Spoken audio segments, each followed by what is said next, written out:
అందరికీ నమస్కారం. నేను మీ శాంతిని. మీకు ఒక చిన్న విషయం చెప్దామని వచ్చాను. నా మనసులో అనిపించిన విషయం మాత్రం చెప్తాను. పండగ వచ్చింది, బట్టలు కొనండి. మీ శక్తి కొద్దీ మీరు బట్టలు కొనండి. 200లో కొంటారో, 500లో కొంటారో, 1000 రూపాయల్లో కొంటారో, కెపాసిటీ ఉన్నవాళ్ళు 5000 రూపాయలు పెట్టి బట్టలు కొనండి.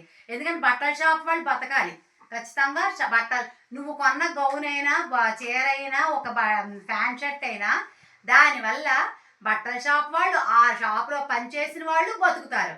అది తీసుకెళ్ళి నీ కొడుకో కూతురుకో నువ్వో వేసుకోండి. దాన్నే ఉతికేసి చరివేసేసి ఉతికేసి వేసేసి చిరిగిపోయినంత వరకు వేయకండి.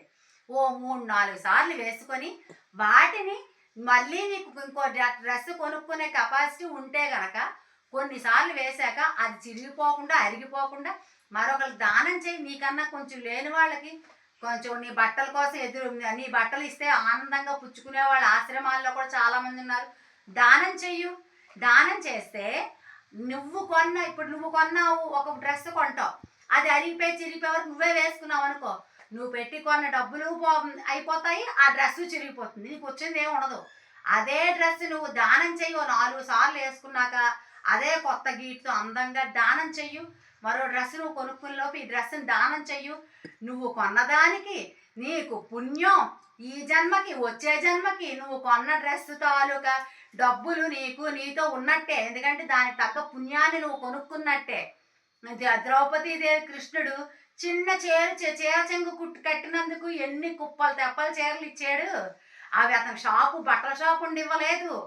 ఆ ద్రౌపదీ తల్లి ఆమె చీరలోంచి ఆలోచించకుండా చింపి కృష్ణుడికి చిన్న ముక్క ఇలా కట్టినందుకే అన్ని చీరలు ఇచ్చాడంటే, నువ్వు కానీ ఈ జన్మలో ఏ పుణ్యం చేసినా, ఇప్పుడు పండగ కొన్న బట్టల్ని వచ్చే పండగలోపు 4-5 సార్లు వేసుకొని ఎవరికో దానం చేసావనుకో, కొనుక్కోలేని వాళ్ళకి, నీకు నీ వెనకాల నీ తమ్ముడికి, వాళ్ళ వెనకాల వాళ్ళ తమ్ముడికి ఇచ్చి దానం అనిపించుకోదు.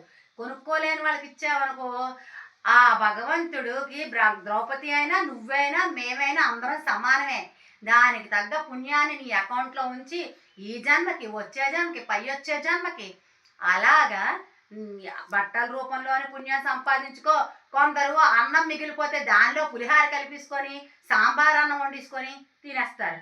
వద్దమ్మా, మన్నాడు వరకు ఉంచేసి దాన్ని దాచేసి మూత పెట్టేసి మన్నాడు సాంబార్ అన్నాలు, పులిహారలు అన్నాలు పోపులు వేసేసి కలిపేసి తినేయడం కాదు.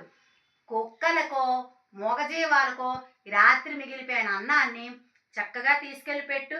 నీకు తృప్తిగా ఉంటుంది. నీ బ్యాంకులో డిపాజిట్ ఉత్తినే ఇచ్చినట్టు కాదు, భగవంతుడికి నువ్వు డిపాజిట్ వేసుకున్నట్టు. దానికి తగ్గ డిపాజిట్ మీకు తెలియదని కాదు, నాకు తెలిసింది ఒకసారి చెప్పాలని చెప్పాను. నమస్కారం.